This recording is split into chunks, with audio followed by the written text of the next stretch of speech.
Did you see those awesome TV reports on floods in Orissa? My God, what havoc they have created! It has destroyed and swept away everything in its path. So there are two children. They are discussing about something about flood situation in Odisha among themselves. So the boy is saying to this girl that a flood has come in Odisha which has destroyed everything. जो भी उसके रास्ते में आया सब destroy हो गया, पानी के रास्ते में जो भी आया. Then she is replying, "Yes, Chintu, I did. Isn't it strange that water can give life and take life as well?" So she is saying that that water is important for survival of human beings also, but sometimes it can take the life of people also in some situations. So, what would we do without water? We need water to drink, cook, or food, wash our clothes, and wash ourselves as well. My father was telling me that in his factory they need a lot of water for a number of things. So she is just counting all the positive uses of water. For different uses of water in our daily life. So it is required. So water, all of you know that water is required for washing purpose, for bathing, drinking, for industrial purpose, industries also, for cooling of machines. So did you know that they even need water for cooling the machines? As I said, कि जो machines होती हैं जब बहुत गर्म हो जाती है तो उन्हें ठंडा करने के लिए भी जो है water is required. So in fact the factory runs on the power supplied by the hydro power plant. In fact पानी हर जगह रिक्वायर होता है मशीन्स को ठंडा करने से लेकर जिससे मशीन्स चलती हैं. वो जो इलेक्ट्रिसिटी होती है वो भी किससे बनती है? From water, from running water of the reverse. जो बहता हुआ पानी होता है, जो बहुत ही स्पीड में पानी बहता है और उसको मतलब स्पीड में, खैर वो तो अलग प्रोसेस होता है. जो आपने डैम्स देखे होंगे, मल्टीपर्पज डैम्स बने होते हैं या फिर हाइडल पावर प्लांट होते हैं. So their purpose is to generate electricity from the running water. So water helps in different ways. जो आप electricity use करते हो, that is also generated from water. Now I can understand why through the ages we humans have chosen to live near water courses. So now you can understand the multifarious use of water in our life, and without which our life is not possible. So every human civilization has originated near the river valleys only, like Indus river valley civilisation, जहाँ पे India जो है, पाकिस्तान जो है, ये सब civilisation बन के तैयार हुई हैं. ये सिंधु घाटी सभ्यता जिसको हम कहते हैं. देन मेसोपोटामिया सिविलाइजेशन, जो आपका ईरान और इराक का जो एरिया है, वो सिविलाइजेशन भी रिवर के पास ही बन के तैयार हुई है, जिसको हम कहते हैं मेसोपोटामिया. ठीक है. सो मेसोपोटामियन सिविलाइजेशन जहाँ पे दो रिवर्स हैं, Euphrates and tigris.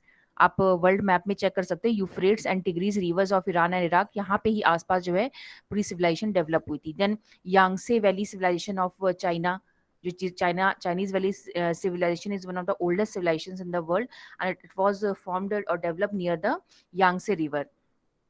So all the major जब मनुष्य ने सबसे पहले जो रहना शुरू किया, most favourable place they which they found was near the river valleys, because water is used for different purposes. So living near the water bodies was advantageous for the population. They can practice agriculture, they can use for drinking purpose, and for different purpose. So all the civilizations basically developed near the rivers, springs, lakes, ponds and oases. तो लोग कोशिश करते हैं कि जहाँ पे भी पानी का स्रोत हो, सोर्स ऑफ वाटर हो, वहीं पे वो जो है लाइफ सेटल होती है वहाँ पे. अब कोई भी चाहेगा कि हम जाके डेजर्ट में सेटल हो जाएं, जहाँ पे बिल्कुल पानी दूर दूर तक ना हो, हमें कई किलोमीटर से पानी भर भर के लाना पड़े, है ना. कोई ये नहीं चाहेगा. इसलिए जो भी एंशिएंट सिविलाइजेशंस भी रिवर वैली सिविलाइजेशंस ही उन्हें हम कहते हैं, क्योंकि वो नदी के पास ही उनका डेवलपमेंट हुआ था. So now you can understand in water resource chapter that water is a very important resource for the people. So resource means which fulfills human needs and requirement. So life on earth is not possible without water, and earth is a fortunate planet because earth ही ऐसा planet है where water is found in so much ample amount. Now you already know that 3/4 of the earth surface is covered with water. 3/4 means 70, जो आपका लगभग 1% है. 71% ना, हाँ, 71% लगभग जो अर्थ है वो पानी से कवर्ड है in the form of oceans. But only a small proportion of its account for fresh water that can be put to use. It means that in uh, uh, you know entire world, earth surface is covered with water, 71% water, but still we are facing water problem. Why? Because only small proportion of fresh water is available, which can be used by the humans in the form of rivers, in the form of lakes, glaciers. ये जो आपका glacier होता है, या जो आप ice caps देखते हो, जो आपका आइस होता है, बर्फ होता है, वो सब आपके फ्रेश वाटर होते हैं. बट आप देखिए जो नॉर्थ पोल है, साउथ पोल है, ये पूरा Antarctica, Arctic, all these areas are covered with permanent ice, but we can not use them. They are fresh water, they are source of fresh water, but we cannot utilize them. Why? Because they are inaccessible for humans. अब हम वहाँ के भी जो आसपास के देश है, वो क्या आप बार बार आर्कटिक ओशन में जा सकते हो, या बार बार अंटार्कटिक ओशन के पास आप जा सकते हो पानी लेने के लिए? So it is not possible. So most of the fresh water, only 1 point something percentage of fresh water is present on earth, and that too is not accessible. So point भी कम हो जाता है, 0.5 something water is available for human beings in the form of rivers, lakes and जो भी आपके Osage हैं, या फिर आपके जो स्प्रिंग्स हैं, इस फॉर्म में वाटर अवेलेबल है जिसे मनुष्य यूज कर सकता है. So in spite of having so much amount of water, such a huge percentage of water on the earth, we cannot use them because it is in the sea and oceans, which is salty in nature. तो ये सब आप जानते हो कि salty है nature में, तो हम उसे यूज नहीं कर सकते. ठीक है. अब फ्रेश वाटर जो है वो मेंटेन कैसे होता है, क्योंकि आपको मालूम है कि there is continuous process of evaporation. You know what is evaporation? जब आपका लिक्विड जो है गैसेस स्टेट में कन्वर्ट हो जाता है और चला जाता है ऊपर, तो उसे हम इवापोरेशन का प्रोसेस कहते हैं. So there is continuous evaporation. So अगर आप सोच सकते हो कि अगर इवापोरेशन कॉन्टिन्यूस प्रोसेस है, तो इसका मतलब पृथ्वी पे पानी खत्म होना चाहिए, because this process on going process, and every day gallons and gallons of water is being evaporated in the atmosphere. So how it is maintained, how fresh water is maintained on the earth? With the help of precipitation. You know what is precipitation? Precipitation means snowfall, rainfall, sleet, hail. इन सब चीजों को collectively हम क्या कहते हैं? Precipitation. तो जो बारिश होती है वो क्या है आपका? That is pure water which comes on the earth. So this entire process is known as water cycle. तो आप ये वाटर साइकिल का प्रोसेस जानते हो कि पृथ्वी से जो भी पानी ऊपर जाता है, that also comes again on the earth in the form of water. पूरा सिस्टम जो एक साइकिल रिवॉल्व करता है, इसको हम क्या कहते हैं? Water cycle. Through evaporation it goes in the atmosphere, then condensation process takes place, and after condensation precipitation takes place, and the water which is lost by the earth again comes on the earth, and again अर्थ का जो underground water है वो again recharge हो जाता है, नदियों का पानी रिचार्ज हो जाता है, जो पानी खत्म होता है वो वापस नदियों में आ जाता है. अब देखिए जब बारिश नहीं होती तो वाटर लेवल कम हो जाता है रिवर्स में, या फिर अंडरग्राउंड वाटर का. बट जैसी रेनफॉल होती है, underground water table is also recharge, उसका लेवल इंक्रीज हो जाता है, and similarly water level is also increased. So a water cycle or a hydrological cycle is the process through which water is continuously maintained on the earth surface. Alright. तो ये चीजें मैंने आपको बता दी कि इतना हमारे ग्लोब पर पानी है 71%, but still we are facing water problem because maximum water is in the form of is in the ocean and sea, which is salty in nature, which we cannot utilize directly. Then less than 1.6% of water is in the fresh water, but it is also inaccessible for human beings because it is present in the polar areas in the form of ice caps, which is inaccessible. We cannot reach there. हम उसे हमेशा use नहीं कर सकते. तो ये एक problem है. सो फर्स्ट प्रॉब्लम जो है वाटर को लेके हमारे बीच अगर प्रॉब्लम है, तो वो है बिकॉज ऑफ वाटर स्केसिटी. एक तो पानी की कमी है, फ्रेश वाटर की कमी है. ठीक है. दूसरी प्रॉब्लम क्या है कि जो फ्रेश वाटर अवेलेबल है उससे भी हमने क्या कर दिया है? पॉल्यूट कर दिया है.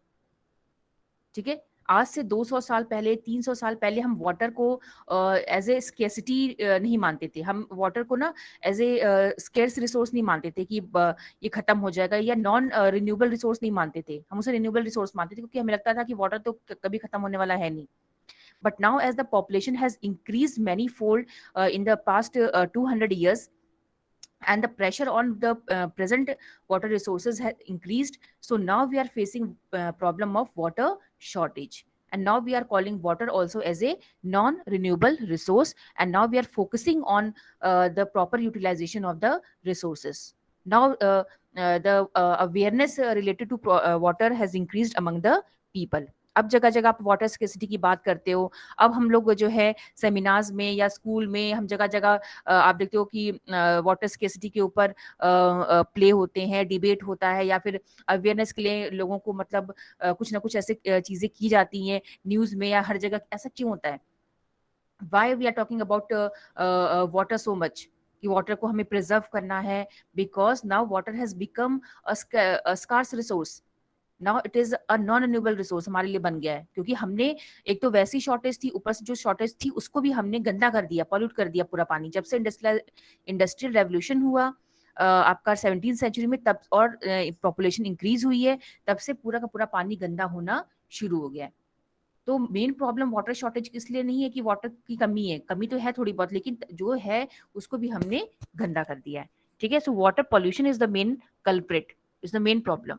Now some facts about water which I have already told you, that 96.5% is in of the earth consist of water, but less than 2.5% is fresh water.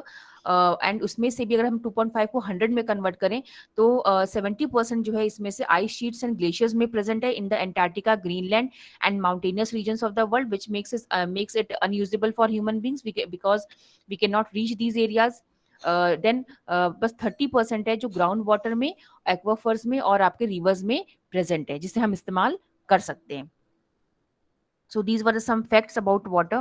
By 2025, it is predicted that large parts of India will join countries or regions having absolute water scarcity. So this is a estimation. This is a एक आपका एक predict किया गया. It is a prediction that India is going to face water scarcity soon, very soon, around 2025. And बहुत देशों में तो ये प्रॉब्लम बहुत पहले ही क्रिएट हो गई है. India is a fortunate country that we have so many water resources present, like we have Ganga river and its number of tributaries. Then we have many South Indian rivers. We have number of lakes, glaciers, but we have not utilized them properly. We are misusing our water resources. We are polluting them day by day. So we are sooner or later we are going to face the water scarcity problem in India also. India is surrounded by water from all the sides, but still they will face the water problem. Now, water scarcity and the need for water conservation and management. बच्चों आपको मेरी आवाज आ रही है ना? Children, am I audible to you? Yes, ma'am, you are. Yes, Okay. ma'am. So now water Yes, scarcity, ma'am. yes, water scarcity and the need for water conservation and management. See, basically you already know, you people already know this. What is water scarcity? जब आपको जो आपकी basic जरूरतें हैं, पीने के लिए, खाना बनाने के लिए भी पानी उपलब्ध नहीं होता है, तो this situation is known as water scarcity. The moment we speak of water shortages, we immediately associated with regions. जैसे हम water scarcity की बात करते हैं तो हम क्या सोचते हैं? See, for example, we people are living in this Rishikesh. ठीक है, so river Ganga is flowing from here, so we are not facing a water scarcity problem as much as such. ठीक है, but those people who are living in even Mumbai area or Delhi area, जो advanced cities हैं वहाँ, Bangalore, they are also facing water scarcity. लेकिन हमारे दिमाग में क्या आता है? राजस्थान या जो भी ड्राई एरियाज हैं जहाँ पे बारिश कम होती है, तो वहां पे ही सिर्फ वाटर स्केसिटी की प्रॉब्लम होती है. बट इट इज ये ऐसा नहीं है. सिर्फ लो रेनफॉल एरियाज में ही जो है आपके प्रॉब्लम फेस नहीं होती है. ये जो आपके अर्बन एरियाज हैं, जो शहर के बहुत बड़े बड़े सिटीज हैं, वहां पर भी प्रॉब्लम फेस की जाती है, जहाँ पे पास में कोई बड़ी नदी नहीं है या फिर हमने जो है पानी को प्रॉपर यूटिलाइज नहीं किया. So the availability of water resources varies over space and time, mainly due to variations in seasonal and annual precipitation, but water scarcity in most cases is caused by overexploitation. So why we are facing water scarcity problem? Water scarcity का मतलब आप जानते हो ना, water means पानी, scarcity means कमी. So पानी की दुर्लभता या कमी क्यों है? Because of over exploitation. हमने जो भी हमारे वाटर रिसोर्सेज हैं, हमारे रिवर्स हैं, हमारे लेक्स हैं, उनको हमने हद से ज्यादा यूटिलाइज कर दिया, ओवर एक्सप्लॉयटेशन किया है. ठीक है, एक्सेसिव यूज, जितनी जरूरत नहीं है. एक होता है ना कि जब पानी, जब वाटर नहीं है हमारे पास सोर्सेज, तो हम बिल्कुल परेशान हो जाते हैं, लेकिन जब हमारे पास रहता है तब हम उसकी रिस्पेक्ट नहीं करते हैं, है ना? तो हमारे पास अगर मान लो पानी नहीं आता, तो अगर मान लीजिए आपके घर में पानी ना आए, तो आपके घर में जो एक 1 बकेट वाटर होगा ना, आप उसको भी सिस्टमेटिकली यूज करके अपना काम चला लोगे. लेकिन जब पानी आता है हमारे टैप में, तो हम क्या करते हैं? फिर हम उसको, हमें 10 बकेट भी पानी हमारे लिए कम पड़ जाएगा. तो ये हमारी ह्यूमन नेचर है कि हमें कुछ मिल गया तो हम उसको फिर जो है बिल्कुल गलत तरीके से इस्तेमाल करते हैं. then unequal access to water among different social groups. Then unequal access means again ये आपका एक वो आ जाता है कि जो अमीर लोग होते हैं वो जो है आपके अफोर्ड कर सकते हैं, अगर उनके वहां पे पानी नहीं भी आ रहा तो टैंकर टैंकर पानी वो खरीद लेते हैं और उसे अफोर्ड कर सकते हैं। बट जो पुअर स्ट्राटा है सोसाइटी का, they can not afford water, तो अगर उनके घर में पानी नहीं आ रहा है तो वो एक बकेट दो बकेट से ही पूरा अपना काम चलाते हैं, और वो उनके क्योंकि उनके पास उतनी ये नहीं है कि वो जो है पानी को खरीद पाए। तो आपने ये सिचुएशन मुंबई में अगर आप कभी रहे हो, आपने देखा हो मुंबई, दिल्ली, जहाँ पे झुग्गी झोपड़ियां होती हैं, जहाँ पे एक नल होता है और उसमें आप देखो कि 100 लोग लाइन लगा के खड़े होते हैं और 1 घंटे मुश्किल से पानी आता है। अब कभी कभी आधे घंटे पानी में आपको पानी भरना होता है और कई लोग आपके बहुत लोग लाइन में लगे, तो सोचो वो वहां पे क्या सिचुएशन होती होगी, है ना। तो जो हमारे पास है जिसको हम नहीं सोच पा रहे हैं, वहां पे उन लोगों से जानने की जरूरत है जिनके पास पानी की कमी है। सो पानी की दिक्कत मेनली क्या है कि सिर्फ लो रेनफॉल की वजह से पानी की कमी नहीं है, बिकॉज ऑफ लो रेनफॉल, कि राजस्थान में वाटर स्केसिटी, हरियाणा में है, because these are low rainfall zones. But in all those areas where water is not properly utilized, overexploitation is taking place, excessive use is taking place, and unequal access है, तो वहां पे आपको water scarcity की problem face करनी पड़ेगी। You can in all these pictures you can see this, this is a very cold area where women, this lady is going far away from, she has to travel far away to fetch a pot of water. Then you can see एक लंबी सी पूरी line लगी हुई है यहाँ पे पानी भरने के लिए। This is a real situation. बहुत जगह खून खराबा, मारपीट सब हो जाती है पानी के लिए। जब पानी के टैंकर आते हैं ना, तो पानी भरने के लिए लोग एक दूसरे के ऊपर चढ़ जाते हैं, लड़ाई मारपीट और बहुत चीजें हो जाती हैं इसमें। Then where is then water scarcity likely to occur?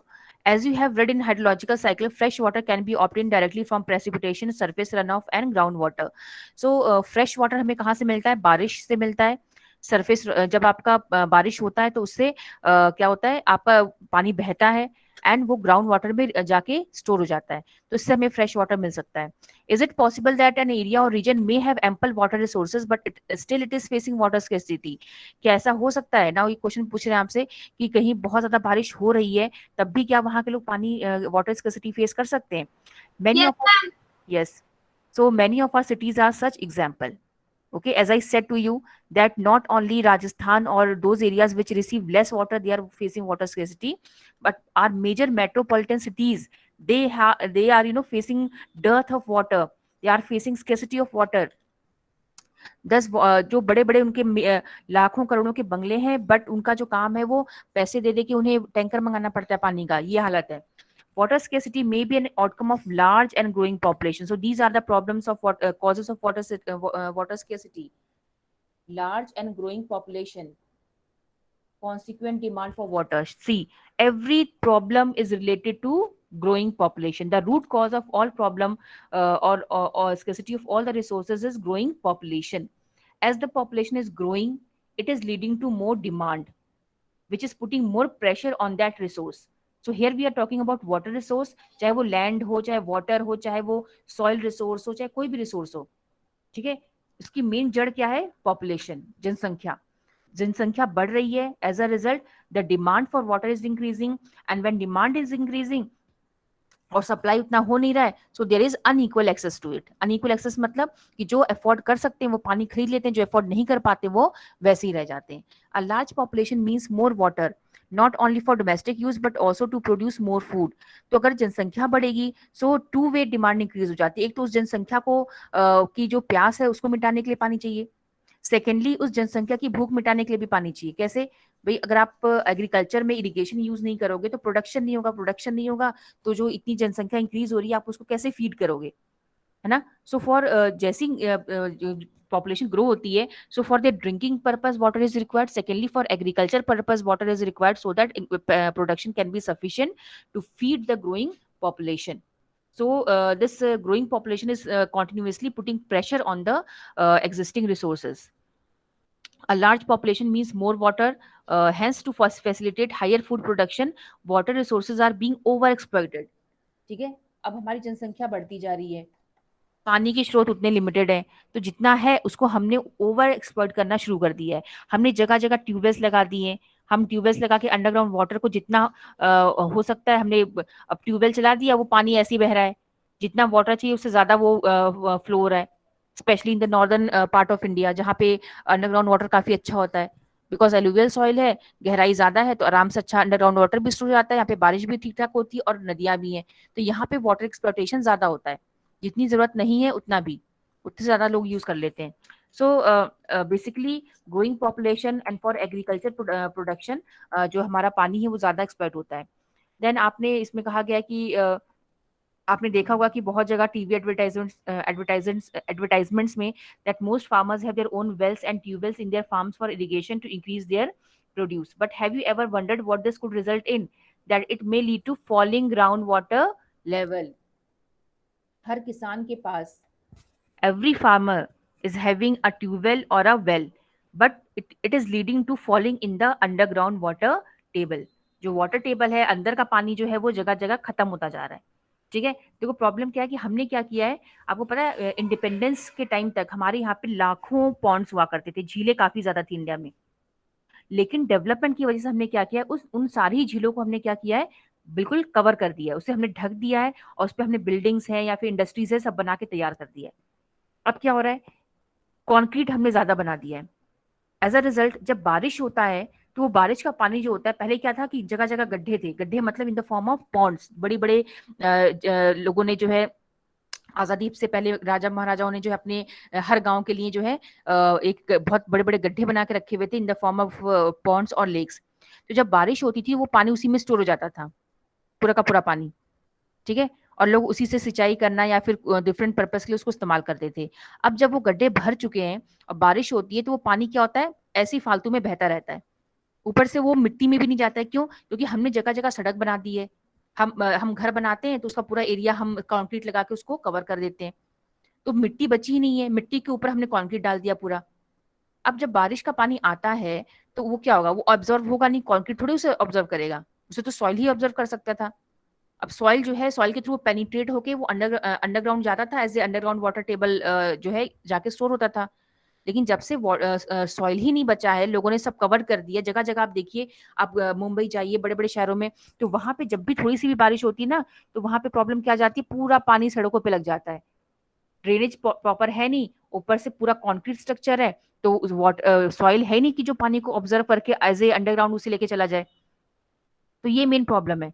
तो डेवलपमेंट पर्पस के लिए हमने अपनी पूरी झीलों को कवर कर दिया है, अब हमारे गड्ढे बचे ही नहीं जिसमें पानी स्टोर हो सके। प्लस हमने कंक्रीट स्ट्रक्चर पूरा जंगल बना दिया है, पानी अब जो है कंक्रीट तो उसे स्टोर करता नहीं है, ऑब्जर्व करता नहीं है, सॉइल है नहीं जो उसे ऑब्जर्व कर सके। तो इसीलिए जो है हमारा पानी भी अब ऐसे ही वेस्ट होके घूमता रहता है और पूरा सड़कों पे जाम लगता है, पूरा पानी जो है भर जाता है। तो टू वे प्रॉब्लम क्रिएट हो गई है, तो हमारा पानी स्टोर नहीं हो पाता अंडरग्राउंड वाटर, और जो पानी होता है जो हमारे लिए बहुत ज्यादा वैल्यूएबल है, वो एज ए इधर उधर नालियों में बहता रहता है। So post independent India witnessed intensive industrialisation and urbanisation.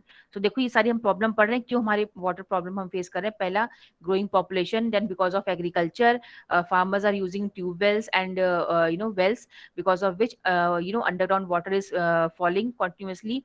Then post independent India witnessed intensive industrialization and urbanization. As I said कि मैंने ऑलरेडी आपको बता दिया कि हमारे यहाँ पे इंडस्ट्रीज काफी बन के तैयार हुई आजादी के बाद, अर्बनाइजेशन हुआ, शहरीकरण हुआ। तो शहरीकरण होने की वजह से जगह जगह पूरा कंक्रीट स्ट्रक्चर बन गया, जिसकी वजह से अब सॉइल ऑब्जर्व नहीं करता है, सॉइल बचा ही नहीं है। ठीक है, दूसरा इंडस्ट्रियलाइजेशन, आप जानते हो कि जब इंडस्ट्रीज बनती हैं तो उसको बहुत ज्यादा इलेक्ट्रिसिटी की जरूरत होती है, पावर की जरूरत होती है, and that electricity is coming from hydro power. तो जब आप देखो यहाँ पे लिया ना, today in India hydroelectric power contributes approximately 22% of total electricity produced. Moreover, multiplying urban centers with large and dense populations and urban lifestyles have not only added to water and energy uh, requirements but have further aggravated the problem. इसमें basically ये कहा जा रहा है कि जब से industrialisation हुआ है, एक्सेस पानी यूज हो रहा है इंडस्ट्रीज में, जो नदियों का पानी भी वहीं चला जाता है, यूज हो जाता है। देन और जो वाटर होता है वो मशीन्स के लिए, कूलिंग के लिए, पर्पस के लिए यूज हो जाता है, तो उसमें काफी ज्यादा पानी यूज हो रहा है। देन हमारे जो अर्बन लाइफस्टाइल है उसमें क्या होता है कि हमें अब मेहनत नहीं करनी पड़ती। अब जैसे शहरों में जो लोग रहते हैं उनको क्या करना है, टैप चलाना है और आराम से पानी आ जाता है, तो हमें मेहनत नहीं करनी पड़े, तो हम जब मर्जी हम टैप चलाते हैं, जितना पानी है हम यूज कर लेते हैं। अगर वहीं हमें बहुत 5-5, 6-6 किलोमीटर जो है सर पे पॉट लेके जाना पड़ जाए पानी भरने के लिए, तब हम उस पानी की रिस्पेक्ट करेंगे। लेकिन जब बैठे बैठाए घर पे हमें पानी आसानी से उपलब्ध हो जा रहा है, तो हम उसको क्या करते हैं, वेस्ट करते हैं। है ना। हम पानी चला के हम ब्रश करते हैं, आप ये सब चीजें आप ऑलरेडी जानते हो, मुझे बताने की जरूरत नहीं है। तो urban lifestyle has led to the excessive use and exploitation of water resource. तो ये सब आप जो है इसमें ये वही चीजें लिखी हुई हैं। सो so far we have focused on the quantitative aspects of water scarcity. Now let us consider the another situation where water is sufficiently available to meet the needs of the people, but the area still suffers from water scarcity. तो ये सारी तो problem आपने देखी ली। अब हम उस area की बात करते हैं जहाँ पे पानी काफी मात्रा में उपलब्ध है, बट स्टिल लोग पानी की प्रॉब्लम फेस कर रहे हैं। तो ऐसा क्यों है? This scarcity may be due to bad quality of water. तो कभी कभी आपके पास झील भी होती है, नदी भी बह रही है, लेकिन जो है आप उस पानी को यूज नहीं कर सकते। Why? Because of water pollution. वो पानी की जो क्वालिटी वो काफी खराब है। अगर आप दिल्ली कभी गए हो तो आप देखना वहां पे कौन सी नदी बहती है, यमुना। ठीक है, आपके सामने वो नदी यमुना बहेगी, लेकिन वो बिल्कुल but the water of the river is absolutely black in colour. मतलब आपको लगेगा कि उसमें आप अपने जो है ना पैर तक धोना नहीं चाहोगे, इतना खराब पानी। से लगता ही नहीं कि रिवर है, वो लगता है कि वो नाला है। ये कंडीशन हो चुकी है रिवर यमुना की। So this scarcity may be due to bad quality. There has been a growing concern that even if there is a ample water to meet the needs of the people, much of it may be polluted by domestic and industrial waste, chemicals, pesticide, and fertilizers used in agriculture, thus making it hazardous for human use.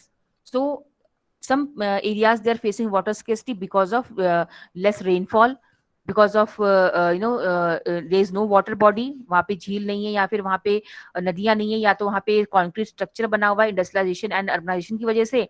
but kuch some areas are they are having water resources, they are having sources of water like rivers, lakes, but they are polluted. They have bad quality of water, so, so that's why the water cannot be utilized. And why water is polluted? Because of domestic, industrial waste, chemicals, pesticides and fertilizer. नदियों गंदा पानी घर से जा रहा है उसी में, इंडस्ट्रीज का पानी उसी में जा रहा है, केमिकल्स जो है जो इंडस्ट्रीज केमिकल्स बनाती हैं, पेस्टिसाइड बनाती हैं, सब उसी में जा रहा है गंदा पानी। तो वो जो है आपका पॉल्यूटेड हो जाता है, आपका हेजार्डस हो जाता है, जहरीला हो जाता है, जिसको आप इस्तेमाल नहीं कर सकते। ठीक है, अब यहाँ पे देखिए क्या दिया हुआ है, India's reverse specially the smaller once have all turned into toxic reverse. ठीक है, मतलब जो स्पेशली जो छोटी नदियां होती है ना, वो अपने आप को देखो हर नदी में एक क्वालिटी होती है कि they can purify themselves to a some extent. Every river has this capability, but अगर आप उसे हद से ज्यादा पॉल्यूट कर दोगे तब वो अपने आप को प्यूरिफाई नहीं कर पाएगा। जैसे होता है ना हमारी बॉडी में अगर हम कुछ बीमार है तो हम एक हद तक झेल सकते हैं और अपने आप को दोबारा ठीक कर सकते हैं, बट अगर हमें बहुत ज्यादा बड़ी बीमारी होगी तब हम नहीं कर पाएंगे। सिमिलरली जो बड़ी नदियां होती हैं लाइक गंगा है, ब्रह्मपुत्र है, बिकॉज उसमें ग्लेशियर का पानी कॉन्टिन्यूस आता है, रिवर का पानी रेनफॉल के पानी में भी आ जाता है, तो उससे क्या होता है थोड़ा सा वो अपने आप को थोड़ा सा साफ कर जो है क्लीन कर लेती है, अपने आप सेल्फ क्लीनिंग प्रॉपर्टी होती है उनमें। बट जो स्मॉल रिवर्स होती हैं जिनका कोई आपका ग्लेशियर का सोर्स नहीं है, कोई एडिशनल वाटर उसमें नहीं आता है, सिर्फ वो they are dependent on the rainfall water, so वो रिवर्स अपने आप को जो है साफ नहीं कर पाती हैं और वो बिल्कुल नाले में कन्वर्ट हो गई हैं, स्पेशली जो स्मॉल रिवर्स है। Even big ones like Ganga and Yamuna are far from being pure. The assault on India's rivers from population growth, agricultural modernization, urbanization, industrialization is enormous and growing by the day. तो हमारी जो habit है, और देखो ये सब जो है वाटर पोल्यूशन बेसिकली इंडिया और एशियाटिक कंट्रीज में ही है, और इसके लिए क्या रिस्पॉन्सिबल है आपको पता है? फर्स्ट इंडस्ट्रियलाइजेशन रिस्पॉन्सिबल है, क्योंकि हमारे पास इंडस्ट्रियलाइजेशन के बाद हमने कोई भी ठीक से तरीका अपनाया नहीं कि जो भी इंडस्ट्रियल वेस्ट है उसको हम कैसे डिस्पोज करें। हम क्या करते हैं, अपना जो भी इंडस्ट्रियल डिस्पोज होता है, गंदी चीजें होती है, उठा के उसको नदियों में फेंक देते हैं। सिमिलरली डोमेस्टिक वेस्ट का भी हमारे पास सुटेबल कोई एक हमारी सरकार ने तरीका नहीं यूज किया है कि जो भी गंदगी है डोमेस्टिक का सीवेज का पानी उसे हम कहाँ डिस्पोज करें, तो वो भी हम वही कर देते हैं। केमिकल है, पेस्टिसाइड है, जो दूसरे देश है वहां पे क्या होता है कि जो केमिकल पेस्टिसाइड्स होते हैं ना, उन्हें दूसरे प्लांट में ले जाके उसे साफ सुथरा करते हैं और तब उसे डिस्पोज करते हैं। हमारे इंडिया में वो डायरेक्टली रिवर्स में ड्रेन हो जाता है, तो it is making river water hazardous, poisonous. Then हमारा जो एग्रीकल्चरल प्रैक्टिस है उसमें क्या होता है कि हम केमिकल फर्टिलाइजर जो यूज करते हैं खेतों में, जब बारिश होती है तो वो बहकर नदियों में चला जाता है, क्योंकि हर मैक्सिमम खेतों के पास नदियां बहती है वहां से या नहर होती है, तो उससे नदियां जो है पॉल्यूट होती हैं। देन सबसे biggest the largest culprit of pollution of river in India is our habits, our cultural habit. ठीक है, तो हम लोग जो है we consider Ganga, Yamuna, all these rivers as a mother और एज अ डिटीज। हम इन्हें जो है कि देवी समझते हैं, बट हम जो है देवी और उसमें से बोलते हैं, लेकिन हमने उन्हें खुद पॉल्यूट करके रख दिया, बड़ा गंदा कर दिया है। इससे बेटर वो कंट्रीज हैं जो अपने देश में रिवर्स को कोई देवी नहीं मानते हैं, कोई रिस्पेक्ट नहीं देते हैं। उन उन देशों में नदियों की हालत ज्यादा बेहतर है। अगर आप यूरोपियन कंट्रीज में चले जाओ, वहां की rivers they are absolutely pure.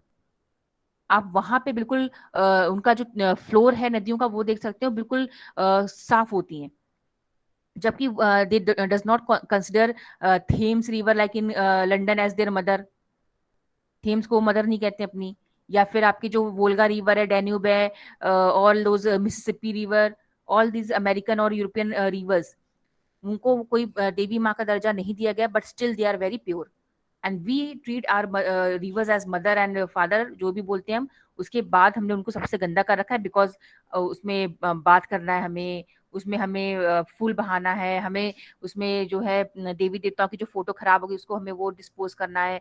तो हमें जो भी अनसन चीजें हम उसमें सब डालते हैं, और हमने अपनी नदी को, हमने अपने देवी देवताओं को सबसे गंदा कर रखा है। So our cultural habit is the biggest problem. And industrialization जब से हुआ वो तो हुआ ही है, बट ये जो इंडस्ट्रियलाइजेशन है, अर्बनाइजेशन है, उसके लिए फॉरेन कंट्रीज में प्रॉपर है तरीका। वो नदियों में डिस्पोज नहीं करते, they have different plants for that.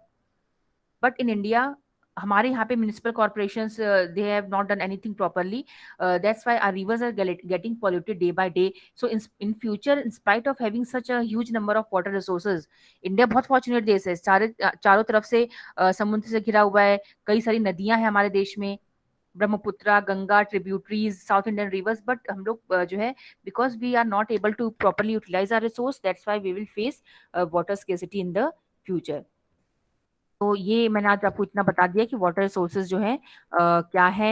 Then water resources आप जानते हो क्या होता है। वाटर रिसोर्स के सोर्स क्या होते हैं, स्रोत क्या होते हैं, आपको पता ही है। जो लेक्स हैं, रिवर्स हैं, ओशन, सी, इनसे हमें पानी मिलता है। Then multipurpose river valley project and integrated water resource management, we will study this topic tomorrow. तो इतना जो भी आपको पढ़ाया बहुत टफ नहीं है, ये सब आप ऑलरेडी ये सब चीजें जानते हो। बहुत आप अवेयरनेस ऑलरेडी इसके बारे में काफी फैलाई जा चुकी है कि हमें अपने वाटर रिसोर्स को प्रेजेंट जो है पॉल्यूट नहीं करना है। सो जो आज हमने चैप्टर पढ़ा है उसमें से एक क्वेश्चन आपका बन के आता है, and many times it is come in the examination, but like sources of water pollution. तो सोर्सेज ऑफ वाटर पॉल्यूशन में क्या है आपका, industrialisation, urbanisation, domestic waste and sewage disposal, then agriculture, and last fifth is the cultural practices of the people. So these are the major problems which are causing water scarcity in India, water pollution in India. As you know that water scarcity in India is not only due to scarcity of fresh water, but also those areas are also facing problem which are having ample water resources, but due to bad quality of water, they are not able to consume the water properly. तो ये चीजें आपको पता चल गई हैं। तो ये इस पे आप अच्छे से इसको मतलब पढ़ लीजिएगा, एक बार रिवाइज कर लीजिएगा, बट ऑलरेडी आप ये सब जानते हो चीजें। So if you have any doubt, you can ask me, and the next topic we will start tomorrow.